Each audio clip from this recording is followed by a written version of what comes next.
Welcome to the Rustic Garden. I want to give you a tour of my container tomatoes and basically give you an update on how they're doing.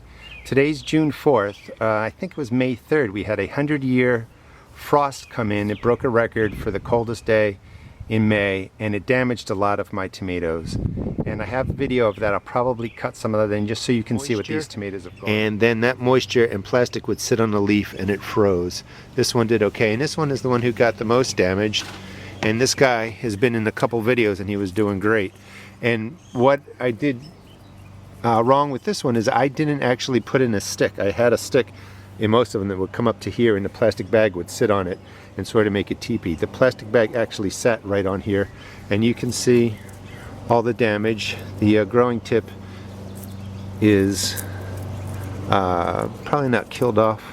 Oh, well, luckily about a week ago, a lot of these tomatoes had purple stems and purple leaves, and that comes from a lack of phosphorus in some capacity. There was plenty of fertilizer in these containers, but with all the stress they went through, I don't think they could really pull the nutrients into their system. So they looked a little bit stunted, they looked a little bit purple. But also it could be a nutrient deficiency. You can most see the purple stems right here on the black trim, and you can see purple, green, so it stands out purple. And that's just not what the tomato looked like before. It's going to be a longer video than normal. If you don't like tour videos, this might not be a video for you, but I'm just going to show you how they're doing and talk to you about some of the problems I encountered and how I solved them. I talked about before creating a single stem and removing suckers, and this is a black trim that's close to what I wanted all the tomatoes to be. But when the frost damage came, I lost a lot of growing tips. A lot of the tomatoes were damaged, so I just let them grow. So things look a little bit chaotic. This is an orange Kentucky, and you can see the single stem coming up, and then it branches into 3 stems. So I'm going to keep this a 3-stem tomato, and it's going to be a little bit more work, but what I'll do is I'll probably pinch off the growing tip at some point. This is matched cherry. It's a cherry tomato, and you can see some of the tomatoes coming in. And again, this one was damaged, and this has 1, 2, 3, 4 growing stems. And my pruning plan is going to have to change a little bit. I just felt bad for these tomatoes. They were pretty damaged, and I didn't want to remove or cut anything. I wanted them to survive. This is an Aunt Ruby German green, and you can see the main stem. I let this sucker grow into another production stem, and then it splits up at the top, and I'll probably keep this at 3 stems. I have other tomatoes in there that are doing well. Come over to another container, and this is my Brandywine Red, and you can see in there there's also 1, 2, 3 stems. And again, my initial plan, actually 4, here's one coming out here.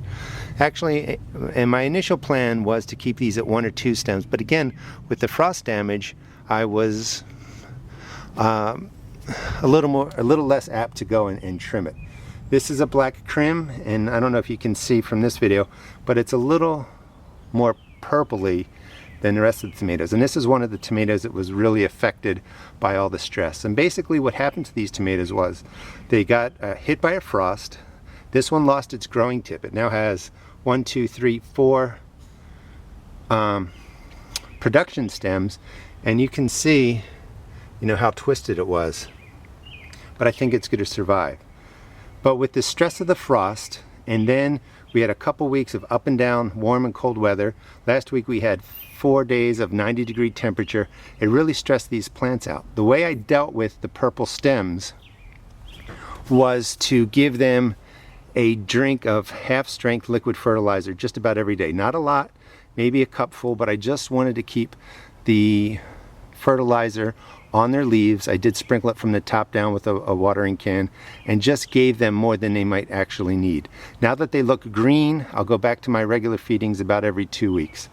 This was a black plum that I did an initial video on to show you how to prune, and it was a beautiful plant, but it also got damaged, and it really lost its growing tip. And I don't know if you can see in here, but this is where the main damage was, and now it's split into all these stems, and I'm going to keep them growing. I'll probably remove this one out in a couple of days. But anyway, when you're growing tomatoes in containers, they can run into a lot of problems. Stress is one of them. If your plants get stressed, they'll have a hard time sometimes bringing in nutrients. They may look a little bit stunted. And with a little really tender loving care, you can bring tomatoes back from what looks like, you know, a point where you're thinking you're going to have to remove them all. These are the container tomatoes again that went through a hard frost, then they went through periods of cold weather at night, then a hot period of 90+ degree weather. It was just crazy, but as of June 4th, they look pretty good, and hopefully the next video I show you will be a video of them producing their fruit. If you enjoyed this video, please check out my blog at www.therustedgarden.blogspot.com and also check out my YouTube videos. Thanks.